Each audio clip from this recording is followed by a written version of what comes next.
So, FIFA 19 launched a short while ago, and what we have here seems to be yet another lazily constructed yearly release featuring minuscule upgrades that do not justify its renewed premium price. EA barely changed anything from last year's release, repackaged the game with a few minor adjustments, and then put it out there as if it were some brand new game. Honestly, each FIFA is starting to feel more and more like a patched version of the previous game rather than a full-fledged new product. I've seen content updates that add far more to an experience than new iterations of FIFA games. As if that wasn't bad enough, it has recently come to light just how insidious FIFA's Ultimate Team loot boxes are. For the first time, FIFA unveiled the odds of obtaining loot box rewards, in large part due to community backlash and encroaching government regulation. And what was essentially revealed is that the game's best rewards have a less than 1% chance of appearing. Adding insult to injury is that these lucrative once-to-watch player cards are only available for an unreasonably limited amount of time, making it damn near impossible for players to collect the game's most valuable items through gameplay, thereby enticing players into buying card packs in bulk for the chance of obtaining even a fraction of these rewards. Not to mention, we don't even know what EA really means when they say less than 1%. They could be talking about 0.5%, 0.1%, 0.01%, or hell, 0.0001%. Nobody really knows. The bottom line is that EA has once again demonstrated that they're unwilling to learn from past mistakes and to forego avarice in favor of course-correcting their predatory practices, so it should come as no surprise that consumer reception this year hasn't been particularly positive. But it's well known by now that player feedback has never really meant much to the notorious publisher. If they actually gave a damn about our qualms, FIFA games would actually feel like a modicum of effort was put into each release, and they would be devoid of modes designed to resemble casinos. We wouldn't be seeing games like FIFA 19 being launched so lazily and greedily. Ultimately, all EA really cares about is how much money they can extract from their products. So long as the company can meet financial margins, so long as investors are happy, nothing else is really relevant. Which is why more impactful than community backlash against the publisher is sales figures, and on that front, FIFA 19 is already off to a bumpier start than last year's entry. The following information comes from news outlet GamesIndustry.biz, which provided physical sales data for FIFA 19 in the UK. While FIFA 19 did take the #1 spot in the UK for the month of September, and while the game is already the biggest UK video game of 2018, the article noted that opening week physical sales did fall sharply from last year. More specifically, it was noted that FIFA 19's Week 1 sales were down by a whopping 25% compared to the last game, which is no small discrepancy, especially considering this is FIFA we're talking about, EA's Golden Geese and their real flagship franchise. This decline is particularly significant when you consider it happened to one of FIFA's biggest markets, the UK, where football is far more popular than it is in America. Now, these sales figures only account for physical sales for one region of the world, so it doesn't paint a full picture, and with the current trend being that digital sales are slowly overtaking physical, it can be argued that some of FIFA 19 sales disparity stems from the growing popularity of digital purchases. But at the same time, if you ask me, a 25% drop in sales is far too significant for it to only be attributed to physical sales becoming less prominent year by year. If you ask me, more than anything, this could be indicative of a franchise that's beginning to lose steam, of more people becoming increasingly fatigued with FIFA's insidious annual formula, of people becoming fed up with EA's bullshit.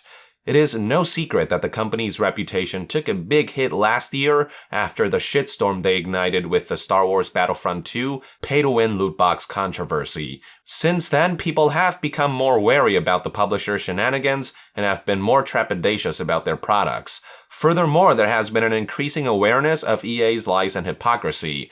One day they like to claim that they have learned their lesson and that they have developed a moral compass, only for them to insist the next day that they'll be pushing forward with loot boxes, that loot boxes aren't gambling, that they're there to offer so-called player choice, so on and so forth, basically the same tried and tired bullshit of yesteryear.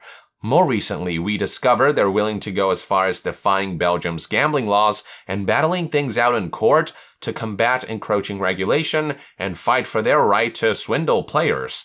They just can't help chasing money at the expense of integrity, and despite what the company may claim, that continues to be the case as proven by how FIFA 19 Ultimate Team's card packs are about as bad as some of the worst microtransactions-infested mobile games out there. And now we're seeing that all the baggage that EA built over the years could finally be starting to take a toll on the company's marquee titles. The publisher has underestimated the value of goodwill for far too long, and it could very well be that part of this 25% decline indicates that it's all coming back to bite them in the ass. It isn't just FIFA that's seen an overall decrease in sales performance compared to past entries.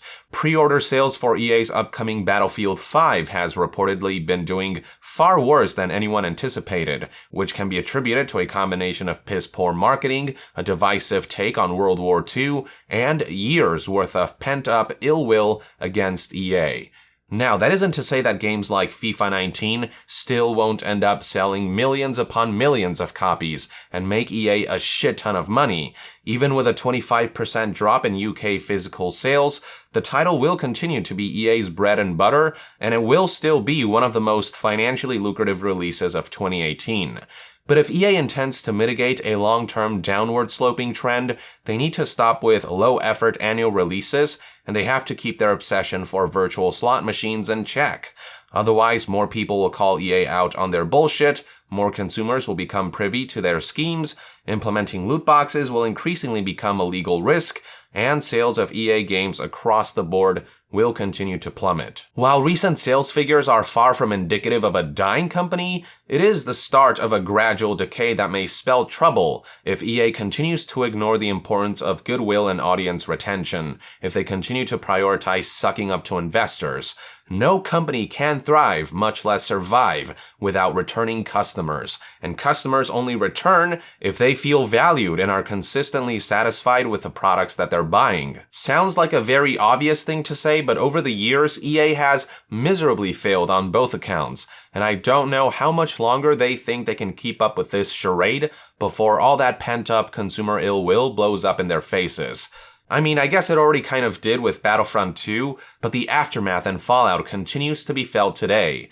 And we can see that being reflected in declining sales figures for EA's major 2018 releases like Battlefield 5 and FIFA 19. There's really only so much half-assed, low-effort, factory-produced, microwaved fast food crap you can feed customers before they stop returning to your shit restaurant and seek out other establishments. Now, I do want to emphasize that we won't get a full picture of FIFA 19's commercial performance until sales figures from other regions are revealed, particularly where digital sales are concerned. I also cannot say with absolute certainty that there's a direct correlation between FIFA 19's physical sales decline in the UK and increasing disdain towards EA's practices, and I'm certainly no expert in game sales. All I'm saying is that there's no way that digital sales are overtaking physical sales this quickly, so I can only assume that there are other factors at play here, and fatigue towards a company and franchise that are too focused on perfecting virtual casinos to be bothered with